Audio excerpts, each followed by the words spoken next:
Assalamu alaikum wa rahmatullahi wa barakatuh to our dear viewers and brothers and sisters back home. As you can see, subhanAllah, locations change every time. We are back on the bus. Alhamdulillah, this is our setup and has been our setup for the last couple of days. Alhamdulillah, on the road, I'm joined by our two brothers, our two visionaries on the bus that have been with us.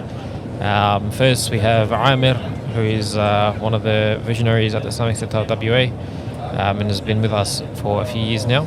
And then also we have our brother Ammar, who has joined us from Melbourne, who is also in the da'wah there. Jazakallah khair, boys. Assalamu alaikum. Wa alaikum assalam wa rahmatullahi wa barakatuh.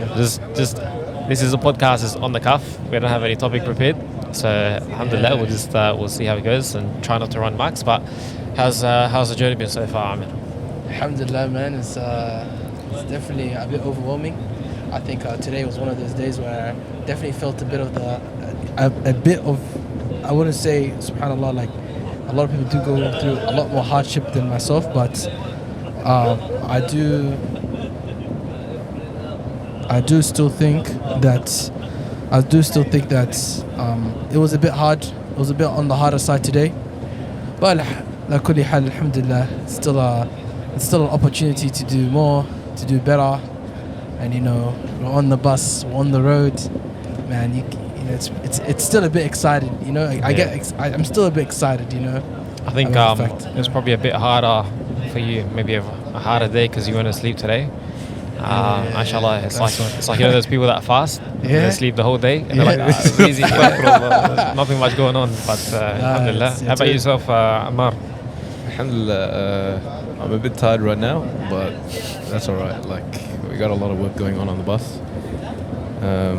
I don't really know what day it is. Yani, like, for them it's day 3, and I understand it's day 3, but in my mind, what I'm saying is, in my mind, it's not registering as day 3, because we flew in, me and the other brother that came in, Abdurrahman. We flew in from Melbourne 2 days before that. So at this point, I don't know what day it is, how many days I've been here, how many days I'm on the trip. Yeah. Alhamdulillah, my other phone died as well, so that's another thing. But alhamdulillah ala kulli hal. Alhamdulillah. Obviously, you're joining us from Melbourne, so it's a bit of a different perspective for yourself. So what's, we've obviously, myself, Amir, and the rest of the team, we've had meetings in the weeks and weeks and weeks upcoming, leading up to us departing. So what was, I guess, the thought behind you coming? What was the vision that you see that this road trip produces? What's, I guess, your perspective from your side? SubhanAllah, I can start from 2 weeks ago, actually. We were in Melbourne, and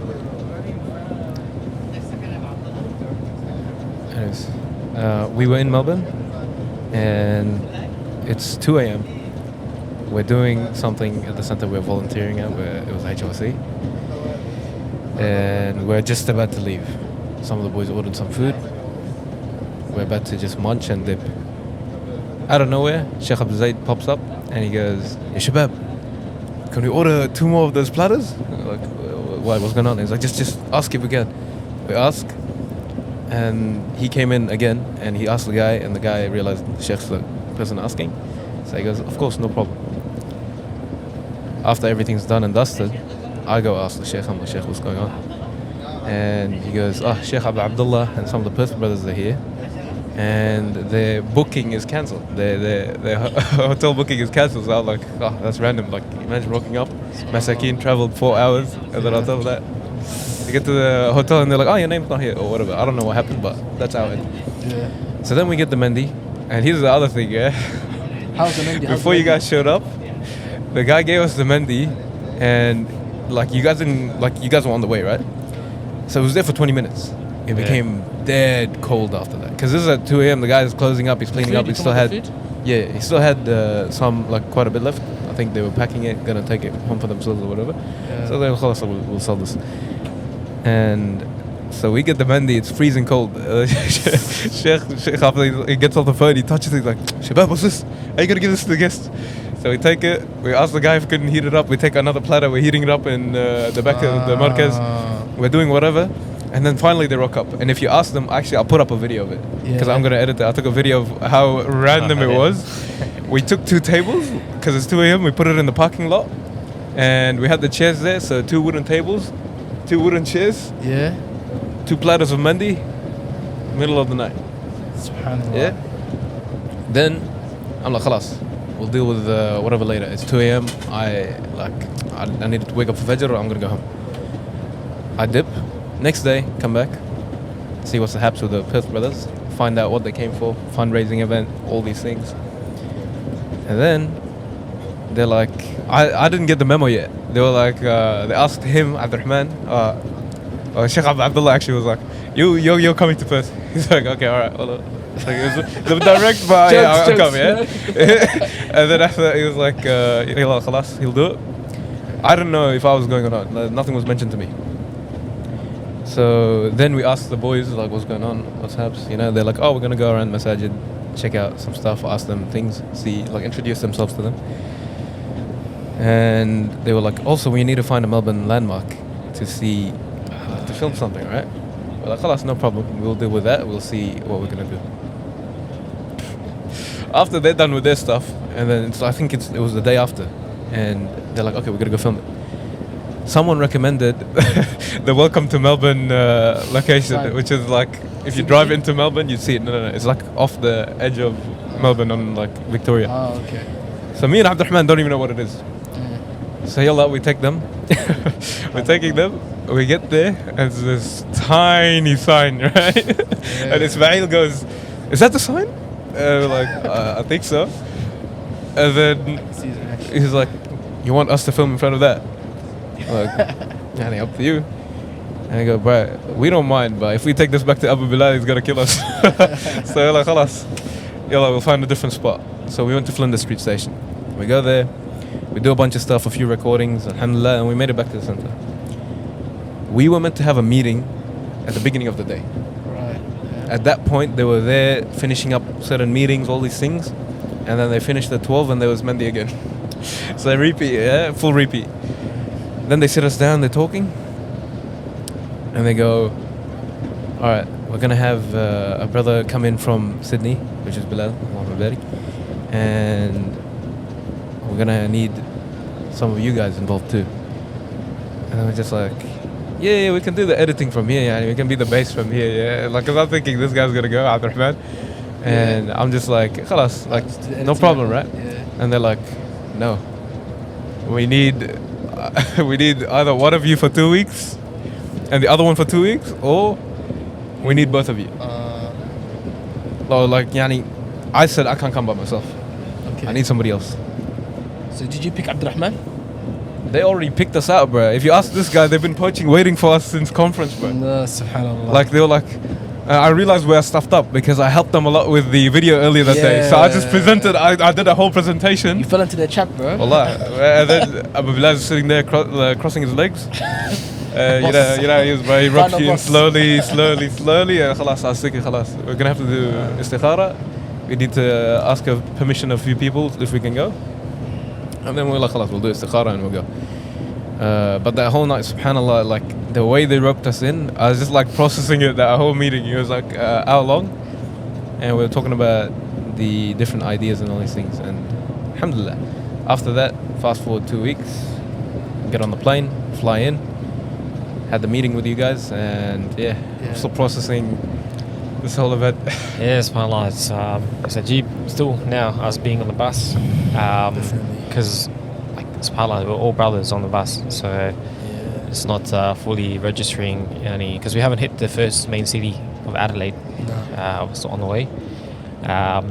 So the whole purpose of us fundraising, the whole purpose of us going to fundraise for the masjid and the centre, I guess it's really going to hit us when we're in Adelaide and when we're there doing the hard yards.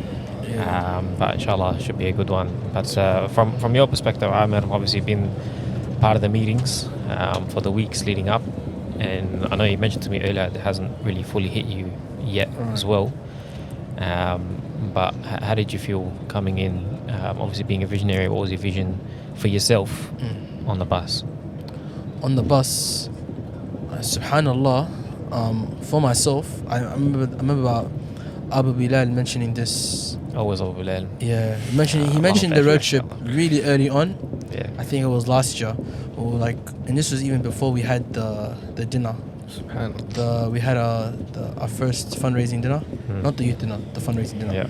I think Alhamdulillah we raised maybe just over 500k, maybe more than that. Yeah.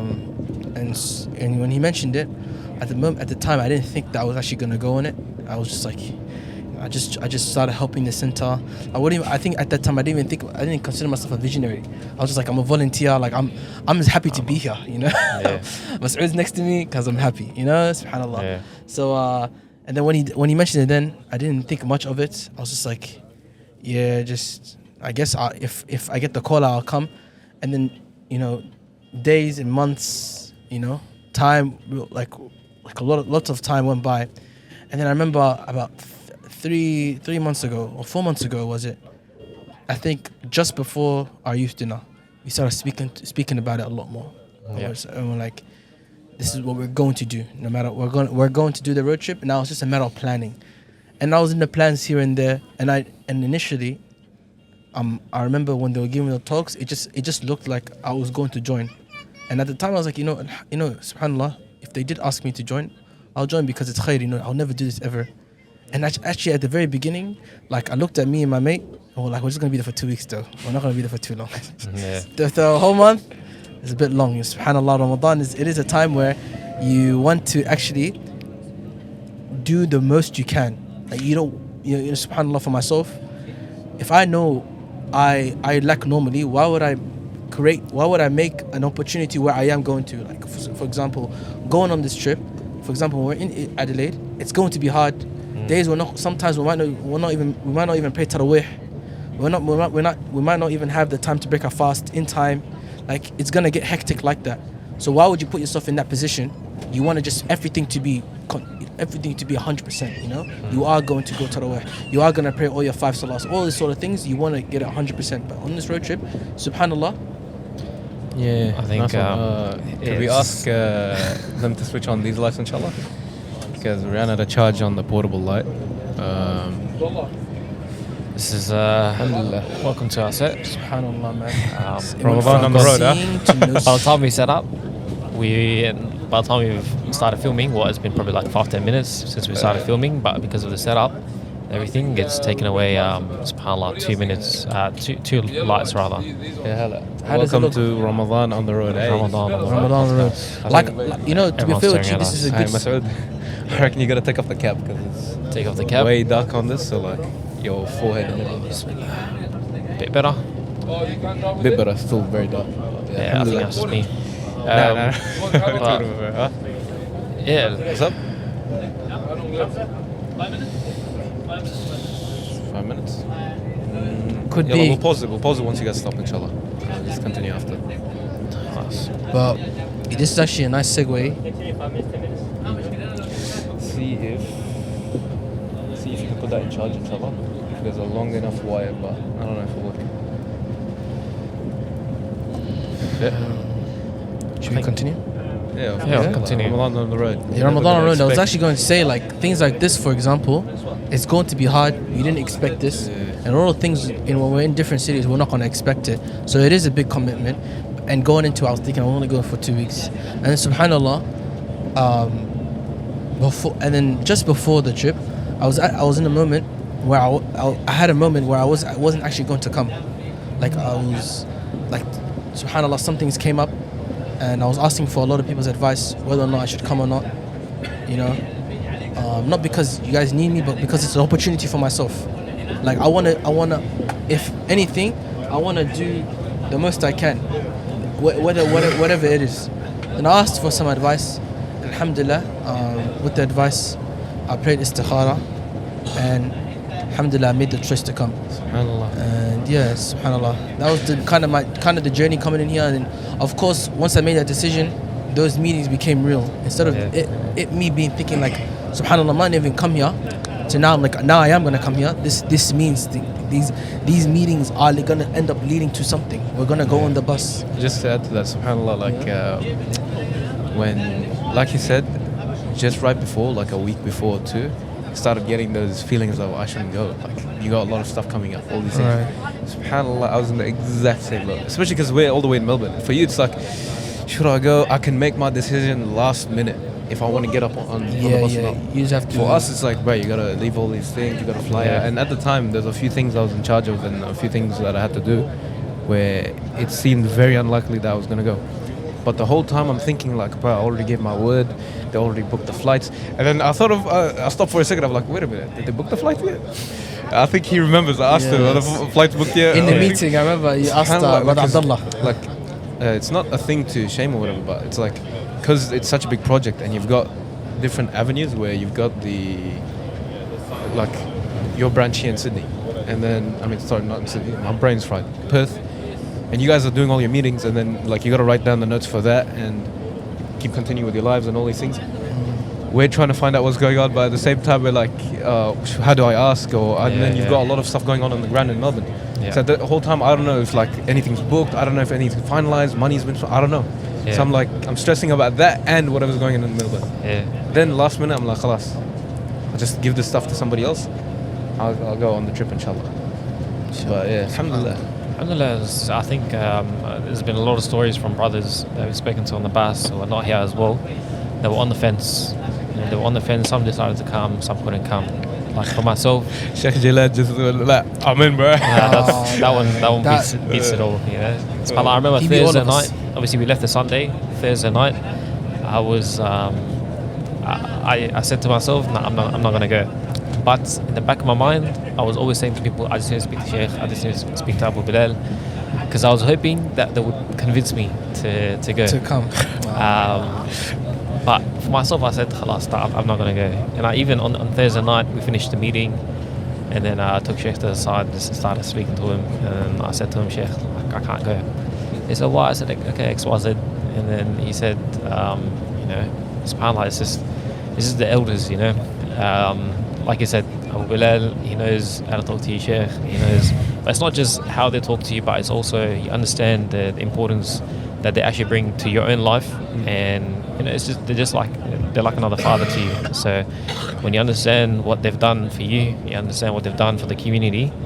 Subhanallah, I think we all naturally just respect them and respect what they have to say, and you know, take them for their word. And alhamdulillah, here we are, battling every day, I guess, obstacles, but look, there's not much room to complain, you know, subhanAllah.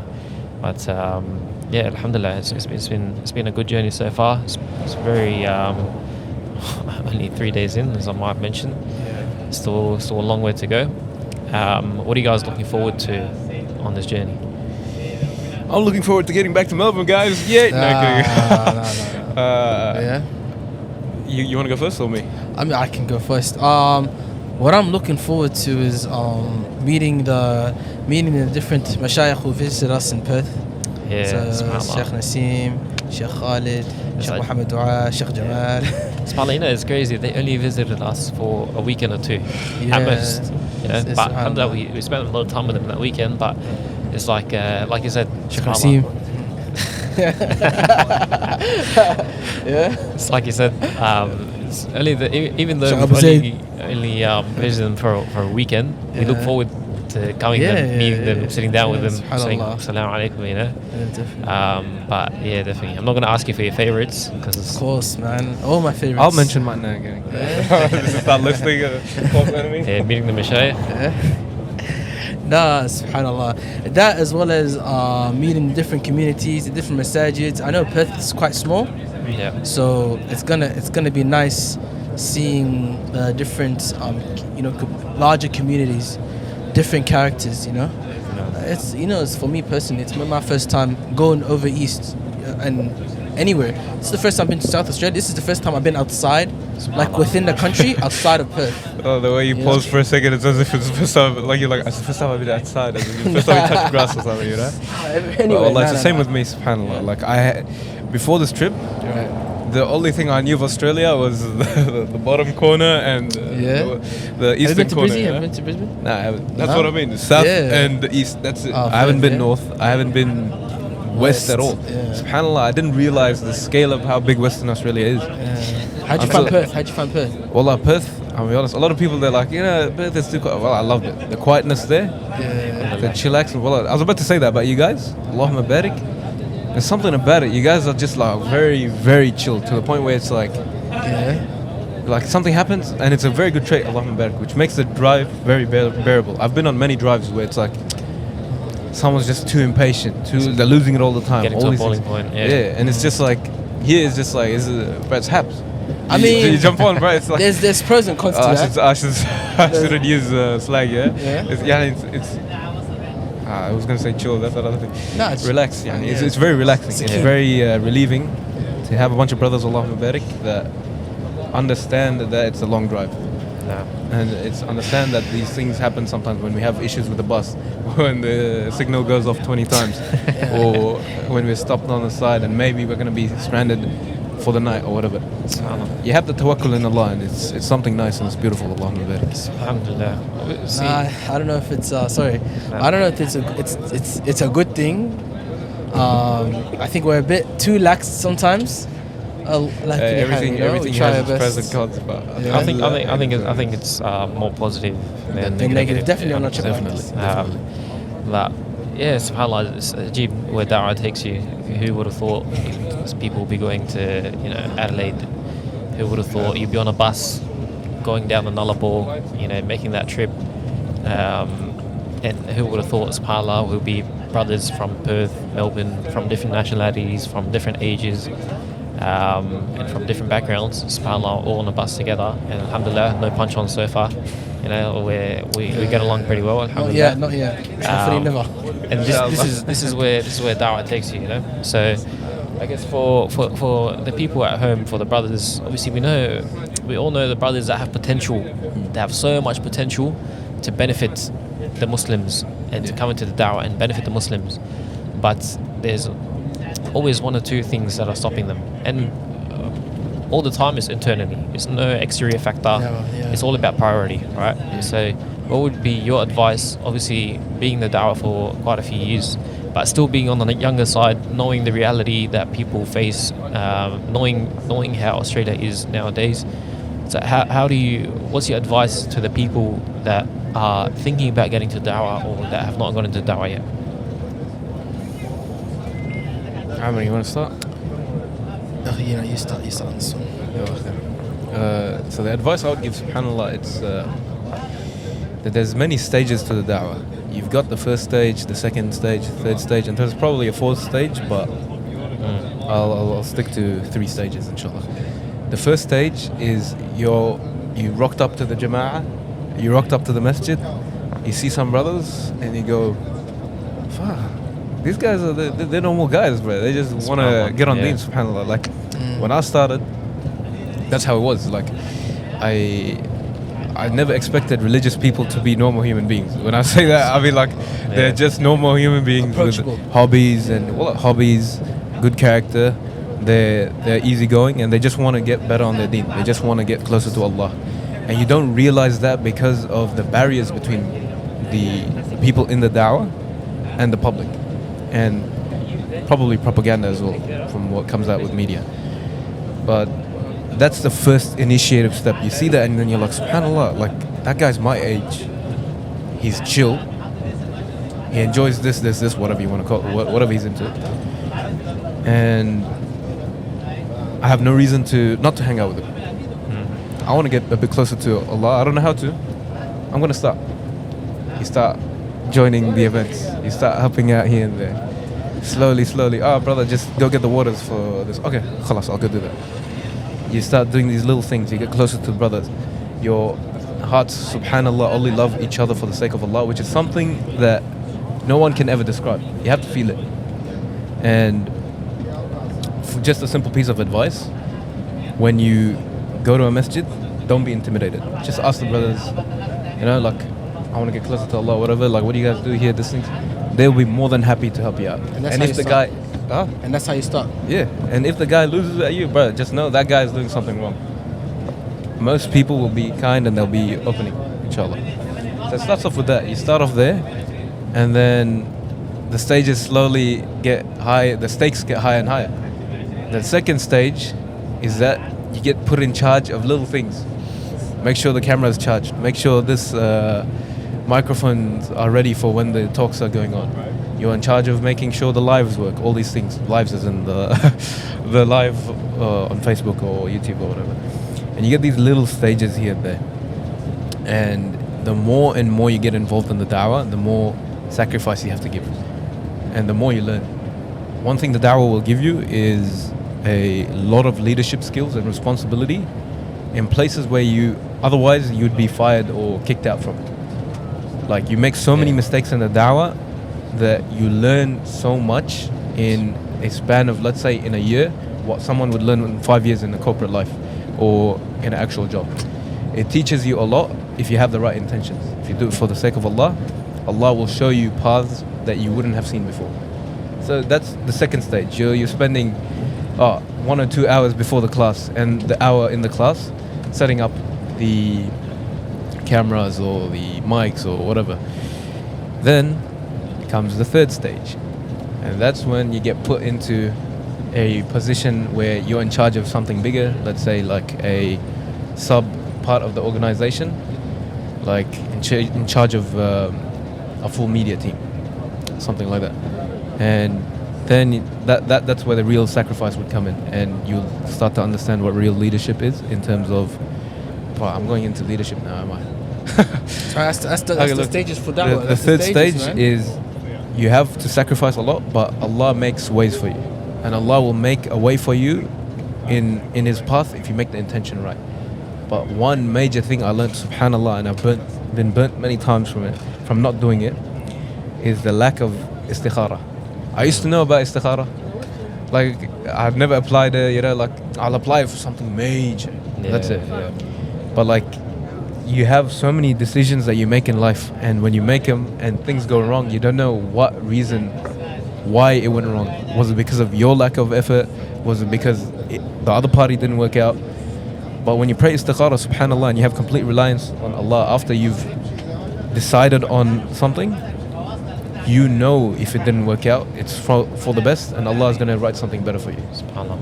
But that's something that you learn, and those are the 3 stages. I'm going to stop there. I'll move on to Abr. Wallah, I waffled for too long. No. I think, to be fair with you, I agree with all you say. To be fair with you, for me personally, I'm not someone you should take advice from. Neither am I, bro. Things like this. But when it comes to da'wah, I am someone who does struggle with putting my full priority to da'wah. I'm someone who's still learning. I'll ask Allah to make it easy on all of us. But yeah, when it comes to da'wah, I think number one is intention. Make sure you're doing this purely for the sake of Allah, nothing else. And everything else that comes with it, it's a small bonus from what Allah gives you. You didn't give that to yourself. So. And then, yeah, subhanAllah. I mean, Allah put me in this position. So when you are put in that position, know that you're in a position that Allah has given you the opportunity to do some khair, not yourself. Allah has only allowed you to do so. So don't take it for granted when you're in da'wah. And yeah, subhanAllah, I don't have much advice, but Jazakallah khair. I think as Amar touched up on, da'wah is going to put you in Barakallahu positions. feek, wallahi. I learned a lot actually right now. It's going to put you in positions of, honestly, like, to be blunt, where you're going to be embarrassed. Yeah. You're going to be very, very uncomfortable. SubhanAllah, before, it would, like, if someone is someone that's usually not talkative, someone that usually doesn't speak out too much, keeps to themselves, keeps the ideas to themselves, does their own thing and moves on. But when you're in the da'wah, you obviously want the best for the center, you want the best for the for the community. So you put yourself in positions where you do want to say your idea, and you need to be able to get over that hurdle of, right, this is like, it's not a good idea, or I don't think I should speak out. Or it's more like, for those listening, the better description is, you've got this idea and you know it's a gem, and then shaitan comes from the back and he covers the top and says, there's a bit to it that seems like it's not right, don't say it, don't say it. Even asking for donations, when you're standing asking for donations, you might see like someone that you never even ever talk to, but you need to just put your ego down, ask that person, you know, ask that person, sorry brother, you know, this is what we're doing, and then khalas, that's it, you know. It's I think it's important, subhanAllah, just imagine where we would be as Muslims in Australia if every single Muslim was involved in da'wah actively, not just passively here and there. But inshallah, you know, this is for us just one step in our journey. Inshallah, may Allah subhanahu wa ta'ala keep us on the right path. Allah subhanahu wa ta'ala keep us in the da'wah. Yeah. And this is just one of the steps along the way, which subhanallah might not even be a major step. Inshallah, there's bigger steps to come. But Jazakallah khair for joining us on the podcast. There's been a few, obviously, malfunctions along the way, from the lighting, I guess, Hey, I don't one know, on the road, huh? to how we look. We're on the road. But Jazakallah khair to everyone listening at home. We'll wrap it up here, and we'll inshallah see you in the next one. Inshallah you benefited even a little bit. سبحانك اللهم وبحمدك أشهد أن لا إله إلا أنت أستغفرك وأتوب إليك. جزاك الله خير. Cause Allah barik, bro. Nah, cause wallah was good advice, bro.